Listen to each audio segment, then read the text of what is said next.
بسم اللہ الرحمن الرحیم۔ السلام علیکم دوستو، آپ کو آج کی ویڈیو میں خوش آمدید کہتے ہیں۔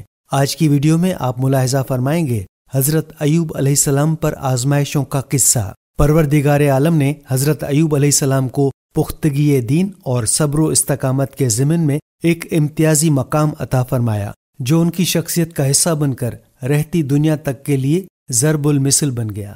ان کے صبر و شکر کی قرآن کریم نے مدحت کی اور ان کی کمال صبر پر مہر تصدیق ثبت کر دی۔ فرمایا ترجمہ: بے شک ہم نے ان کو بڑا صابر پایا، اچھے بندے تھے اور اللہ کی طرف بہت رجوع کرنے والے تھے۔ سورہ صاد آیت نمبر 44۔ حضرت ایوب علیہ السلام کا تذکرہ قرآن کریم کی 4 سورہ مبارکہ میں آیا ہے۔ سورہ نساء اور سورہ الانعام میں دیگر انبیاء کرام کے ساتھ آپ علیہ السلام کا ذکر ہے، جبکہ سورہ الانبیاء اور سورہ صاد میں آپ علیہ السلام پر آنے والی سخت ترین آزمائشوں، مصائب و آلام، صبر و شکر اور اللہ تعالیٰ کی جانب سے بہترین انعام و اکرام کا ذکر ہے۔ آپ علیہ السلام کی شخصیت کے تعلق سے قرآن کریم اور احادیث مبارکہ میں زیادہ تفصیل موجود نہیں، چنانچہ مفسرین اور مورخین کا زیادہ تر انحصار ان اسرائیلی روایات پر ہے جو توریت کے صحیفہ سفر ایوب میں درج ہیں، جن میں حضرت ایوب علیہ السلام کو اللہ سے مجسم شکایت اور مصیبت میں بار بار فریاد و التجا کرنے والے انسان کے روپ میں پیش کیا گیا ہے، جبکہ قرآن کریم نے انہیں اللہ کا بڑا صابر و شاکر بندہ قرار دیا۔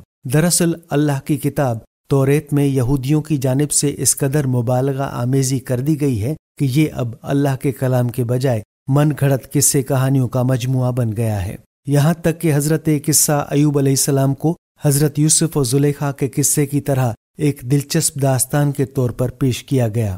حضرت ایوب علیہ السلام کو جب اللہ تعالیٰ نے شدید بیماری کے سبب آزمائش میں مبتلا فرمایا تو ایک موقع پر آپ علیہ السلام نے اپنے رب کو پکارا کہ مجھے شیطان نے رنج و دکھ پہنچایا ہے۔ سورہ صاد آیت نمبر 41۔ بعض مفسرین نے شیطان کے رنج و دکھ پہنچانے کی بات کو توریت کے صحیفہ سفر ایوب میں بیان کردہ ایک خود ساختہ واقعے سے منسلک کر دیا ہے۔ مولانا مفتی محمد شفیع رحمۃ اللہ علیہ نے اس واقعے کو قصص الانبیاء میں یوں بیان فرمایا ہے کہ بعض حضرات نے شیطان کے رنج و آزار پہنچانے کی تفصیل یوں بیان کی ہے کہ حضرت ایوب علیہ السلام جس بیماری میں مبتلا ہوئے وہ شیطان کے تسلط کی وجہ سے آئی۔ ہوا یہ تھا کہ ایک مرتبہ فرشتوں نے حضرت ایوب علیہ السلام کی بہت تعریف کی، جس پر شیطان کو بہت حسد ہوا اور اس نے اللہ تعالیٰ سے دعا کی کہ مجھے ان کے جسم اور مال و اولاد پر ایسا تسلط عطا کر دیا جائے جس سے میں ان کے ساتھ جو چاہوں سو کروں۔ اللہ تعالیٰ کو بھی حضرت ایوب علیہ السلام کی آزمائش مقصود تھی، اس لیے شیطان کو یہ حق دے دیا گیا اور اس نے آپ علیہ السلام کو اس بیماری میں مبتلا کر دیا۔ بعض حضرات نے شیطان کے رنج و آزار پہنچانے کی یہ تشریح کی ہے کہ بیماری کی حالت میں حضرت ایوب علیہ السلام کے دل میں شیطان طرح طرح کے وسوسے ڈالا کرتا تھا، آپ علیہ السلام کو اس سے اور زیادہ تکلیف ہوتی تھی۔ یہاں آپ علیہ السلام نے اس کا ذکر فرمایا۔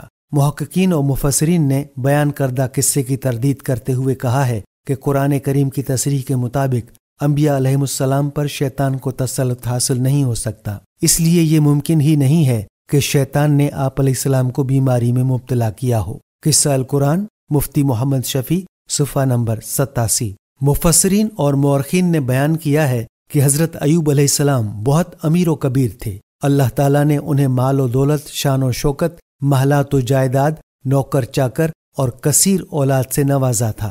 حضرت عبداللہ بن مسعود رضی اللہ تعالیٰ عنہ سے روایت ہے کہ حضرت ایوب علیہ السلام کے 7 لڑکے اور 7 لڑکیاں تھیں، جو سب آپ علیہ السلام پر آنے والی آزمائش کے دنوں میں انتقال کر گئے۔ جب اللہ نے ان کی آزمائش ختم کی تو انہیں مزید اولاد عطا فرمائی۔ روایات کے مطابق ان کی تعداد 27 تھی۔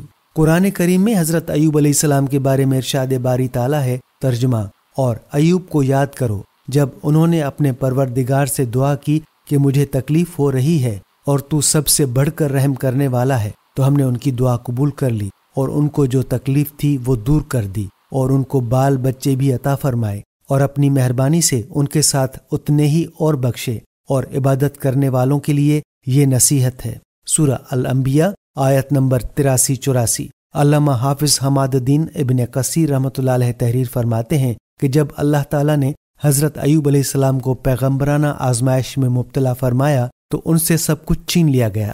حتیٰ کہ طرح طرح کی بیماریاں لاحق ہو گئیں اور جسم کا کوئی عضو صحیح سالم نہ رہا سوائے دل و زبان کے، جن سے وہ ہر وقت اللہ کا ذکر کرتے رہتے اور نہایت صبر کے ساتھ مصروف عبادت رہتے۔ پھر ان کا مرض اتنا طویل ہو گیا کہ کوئی ہم نشین بھی ساتھ نہ بیٹھتا تھا، دوست احباب بھی وحشت کرتے، یہاں تک کہ انہیں شہر سے باہر ایک مقام پر ڈال دیا گیا۔ سب نے ان سے قطع تعلق کر لیا سوائے ان کی ایک بیوی کے جو دن رات ان کی خدمت میں مصروف تھی، حتیٰ کہ جب تنگ دستی حد سے بڑھ گئی اور تمام عزیز رشتہ دار دوست احباب نے منہ موڑ لیا تو بھی اس صالح خاتون نے حضرت ایوب علیہ السلام کی خدمت و نگہبانی میں کوئی کمی نہ آنے دی۔ حضرت مجاہد رحمۃ اللہ علیہ سے مروی ہے کہ حضرت ایوب علیہ السلام پہلے انسان ہیں جنہیں چیچک اور دیگر جلدی بیماریاں لاحق ہوئیں۔ روایات میں ہے کہ آپ کے پورے جسم پر بڑے بڑے آبلے پڑ گئے تھے۔ سدی رحمۃ اللہ علیہ فرماتے ہیں کہ حضرت ایوب علیہ السلام کے جسم سے گوشت تک جھڑ چکا تھا، صرف ہڈیاں اور پٹھے باقی رہ گئے تھے۔ بیوی باریک ریت لے کر آتی اور ان کے نیچے بچھا دیتی تاکہ جسم کو تکلیف نہ ہو۔ بعض مفسرین کے مطابق اللہ تعالیٰ نے حضرت ایوب علیہ السلام کو جس بیماری میں مبتلا فرمایا اس کی نوعیت سے متعلق نہیں بتایا گیا۔ جسم میں کیڑے پڑ جانا یا گوشت کا جھڑنا اسرائیلی روایت کا حصہ ہے جس میں مبالغہ آرائی زیادہ ہے، واللہ عالم۔ حضرت ایوب علیہ السلام کی شدید تکلیف کے پیش نظر ان کی اہلیہ نے کہا کہ اگر آپ اپنے پروردگار سے دعا کریں تو وہ آپ کو ان مصائب سے نجات عطا فرما دے گا۔ جواب دیا، میں 70 برس تک صحیح سالم رہا تو کم از کم اللہ کے لیے کچھ برس تو صبر کر لوں۔ ابن جریر رحمۃ اللہ علیہ اور ابن ابی حاتم نے فرمایا کہ حضرت انس بن مالک رضی اللہ تعالیٰ عنہ سے مروی ہے کہ رسول اکرم صلی اللہ علیہ وآلہ وسلم نے فرمایا کہ لوگوں میں شدید ترین آزمائشیں انبیاء علیہ السلام پر آئی ہیں، اور فرمایا جو شخص اپنے دین پر جتنا مضبوط ہوگا تو اس کی آزمائش بھی اتنی ہی زیادہ ہوگی۔ قصص ابن کثیر صفحہ نمبر 308۔ امام احمد بن حنبل رحمۃ اللہ علیہ نے کتاب الزہد میں حضرت ابن عباس رضی اللہ تعالیٰ عنہ سے روایت کیا ہے کہ حضرت ایوب علیہ السلام کی بیماری کے زمانے میں ایک بار شیطان ایک طبیب کی شکل میں ان کی بیوی کے پاس آیا۔ انہوں نے اسے طبیب سمجھ کر حضرت ایوب علیہ السلام کے علاج کی درخواست کی تو شیطان نے کہا کہ میں اس شرط پر علاج کروں گا کہ اگر انہیں میرے علاج سے شفا ہو جائے تو یوں کہہ دیں کہ تو نے شفا دی، میں اس کے علاوہ کچھ اور نذرانہ نہیں چاہتا۔ بیوی نے پورا واقعہ حضرت ایوب علیہ السلام سے بیان کیا۔ واقعہ سن کر انہوں نے فرمایا، بھلی مانس، وہ طبیب کے روپ میں شیطان تھا، میں عہد کرتا ہوں کہ اگر اللہ تعالیٰ نے مجھے شفا دے دی تو میں تجھے 100 کمچیاں ماروں گا۔ دراصل آپ علیہ السلام کو اس بات سے سخت رنج پہنچا تھا کہ ان کی بیماری کی بدولت شیطان کا حوصلہ اتنا بڑھ گیا تھا کہ وہ ان کی اہلیہ سے ایسے کلمات کہلوانا چاہتا تھا جو ظاہراً موجب شرک تھے، گو کہ تعویل سے شرک نہ ہو۔ یہ ایک واقعہ بھی ازلۂ مرض کے لیے دعا کا باعث بنا۔ بحوالہ معرف القرآن۔ ابن ابی حاتم رضی اللہ تعالیٰ عنہ اور ابن جریر رضی اللہ تعالیٰ عنہ نے فرمایا کہ حضرت انس بن مالک رضی اللہ تعالیٰ عنہ سے مروی ہے کہ رسول اللہ صلی اللہ علیہ وآلہ وسلم نے فرمایا کہ اللہ کے پیغمبر حضرت ایوب علیہ السلام کو 18 سال مصیبتیں آزمائشیں گھیرے رہیں، پھر انہیں قریب والے دور والے سب چھوڑ گئے سوائے ان 2 شخصیات کے جو آپ کے خاص بھائی تھے۔ وہ آپ کے پاس صبح شام آتے تو ایک مرتبہ ایک نے دوسرے کو کہا، تو جانتا ہے کہ اللہ کی قسم شاید ایوب جیسا گناہ جہان والوں میں سے کسی نے نہیں کیا۔ ساتھی نے یہ دریافت کیا کہ وہ کیا ہے؟ کہا کہ دیکھو، انہیں 18 سال ہو گئے ہیں، ان کی بیماریاں دور نہیں ہوئیں اور اب تک اللہ نے ان پر رحم نہیں فرمایا۔ اگر ایسی بات نہ ہوتی تو رب ان کی بیماریوں کو دور فرما دیتا۔ پھر دونوں شام کو حضرت ایوب علیہ السلام کے پاس گئے تو اس شخص سے رہا نہ گیا اور وہ حضرت ایوب علیہ السلام سے اس بات کا ذکر کر بیٹھا۔ ابن ابی حاتم فرماتے ہیں کہ حضرت عبید بن عمیر سے مروی ہے کہ حضرت ایوب علیہ السلام کے 2 بھائی تھے، وہ دونوں ایک دن آپ کے پاس آئے تو آپ کے زخموں کی بو کی وجہ سے قریب نہ آ سکے اور ذرا دور کھڑے ہو گئے۔ پھر ایک نے دوسرے سے کہا کہ اگر اللہ تعالیٰ ایوب علیہ السلام میں کوئی بھلائی و خیر جانتا تو ان کو اس طرح امراض میں مبتلا نہ کرتا۔ اس بات سے حضرت ایوب علیہ السلام کو اس قدر تکلیف ہوئی کہ پہلے کبھی کسی سے نہ ہوئی، چنانچہ آپ نے فوراً بارگاہ رب العزت میں دست التجا بلند کیے، اے اللہ، تجھے علم ہے کہ جس نے کبھی کوئی رات سیر ہو کر نہیں گزاری، اور میں جانتا ہوں کہ بھوکے کا کیا مرتبہ ہے، تو میری تصدیق کر۔ آسمان سے تصدیق ہوئی جسے دونوں بھائیوں نے سنا۔ پھر فرمایا، اے اللہ، تو جانتا ہے کہ میرے پاس کبھی 2 قمیص نہیں رہیں اور میں مفلسی کا مرتبہ جانتا ہوں، تو میری تصدیق فرما۔ پھر آسمان سے تصدیق ہوئی اور دونوں بھائیوں نے سنا۔ پھر کہا اے اللہ تیری عزت کا واسطہ، اور یہ کہتے ہوئے سجدے میں گر پڑے اور فریاد و التجا کرتے رہے۔ قصص ابن کثیر صفحہ نمبر 309۔ اللہ نے دعا قبول فرمائی۔ حضرت ایوب علیہ السلام کی سخت ترین آزمائش کو ایک طویل عرصہ گزر چکا تھا۔ اس عرصے میں دنیا کی کوئی طاقت، کوئی ایذا، مصیبت و پریشانی ان سے صبر و شکر کے کلمات نہ چھڑوا سکی۔ شکوہ، شکایت اور جزا و فضا صبر کے منافی ہیں، جن کا اظہار حضرت ایوب علیہ السلام نے کبھی نہیں کیا۔ البتہ دعا صبر کے منافی نہیں، اسی لیے اللہ تعالیٰ نے اس کے لیے ہم نے قبول کر لی کے الفاظ استعمال فرمائے۔ اللہ تعالیٰ ارشاد فرماتا ہے، ترجمہ، اور ہمارے بندے ایوب کا بھی ذکر کرو جبکہ اس نے اپنے رب کو پکارا کہ مجھے شیطان نے رنج اور دکھ پہنچایا تو ہم نے کہا کہ اپنا پاؤں مارو، یہ نہانے کا ٹھنڈا اور پینے کا پانی ہے، اور ہم نے اسے اس کا پورا کنبہ عطا فرما دیا، بلکہ اتنا ہی اور بھی اس کے ساتھ اپنی خاص رحمت سے اور عقل مندوں کی نصیحت کے لیے۔ سورہ صاد آیت نمبر 41 سے 43۔ اللہ تعالیٰ نے حضرت ایوب علیہ السلام کی دعا قبول فرمائی اور ان سے کہا کہ زمین پر پیر مارو، جس سے ایک چشمہ جاری ہو گیا، اور اس چشمے کا پانی پینے سے اندرونی بیماریاں اور غسل کرنے سے ظاہری بیماریاں دور ہو گئیں۔ بعض کا خیال ہے کہ یہ 2 چشمے تھے، ایک سے غسل فرمایا اور دوسرے سے پانی پیا، لیکن قرآن کے الفاظ سے پہلی آیت کی تائید ہوتی ہے، یعنی ایک ہی چشمہ تھا۔ اسی طرح بعض علماء کہتے ہیں کہ پہلا کنبہ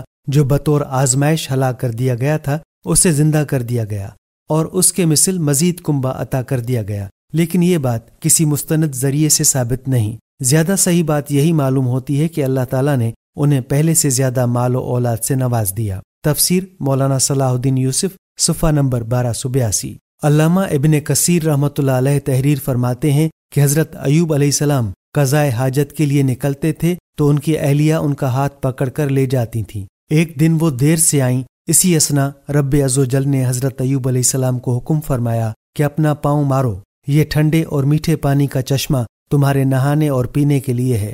حضرت ایوب علیہ السلام دیر تک اس پانی سے نہاتے رہے، پانی جسم پر پڑتا جاتا تھا اور توانائی آتی جاتی تھی، یہاں تک کہ مکمل طور پر صحت مند ہو گئے۔ ابن ابی حاتم رضی اللہ تعالیٰ عنہ نے حضرت ابن عباس رضی اللہ تعالیٰ عنہ کی روایت سے نقل کیا ہے کہ اللہ تعالیٰ نے حضرت ایوب علیہ السلام کے لیے جنت سے ایک جوڑا بھجوایا تھا، جسے پہن کر اور اپنی جگہ سے ہٹ کر ایک طرف بیٹھ گئے۔ اتنے میں ان کی اہلیہ تشریف لائیں اور انہیں پہچان نہ سکیں۔ انہوں نے آپ ہی سے پوچھا، اے اللہ کے بندے، یہاں ایک آفت زدہ شخص ہوتا تھا، وہ کہاں گیا؟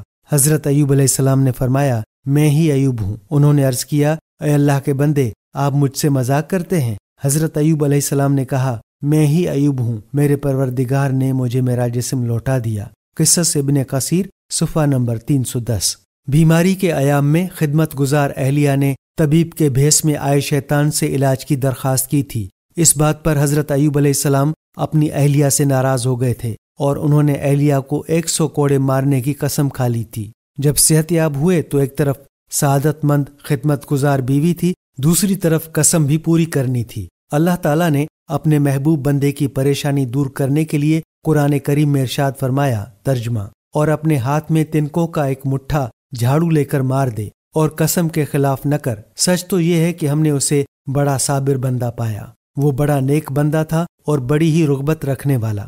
سورہ صاد آیت نمبر 44۔ حضرت ضحاک رضی اللہ تعالیٰ عنہ حضرت ابن عباس رضی اللہ تعالیٰ عنہ سے روایت کرتے ہیں کہ اللہ نے ان کی اس بیوی کو ان کی جوانی واپس لوٹا دی تھی، بلکہ پہلے سے کہیں زیادہ دوشیزگی عطا فرمائی تھی۔ پھر ان سے حضرت ایوب علیہ السلام کے 26 بچے پیدا ہوئے۔ حضرت ایوب علیہ السلام کی ان خدمت گزار اہلیہ کے نام پر مورخین میں اختلاف ہے۔ کسی نے ان کا نام لیا بنت میشا ابن یوسف لکھا ہے تو کسی نے رحمت بنت افراہیم بن یوسف علیہ السلام لکھا ہے، واللہ عالم۔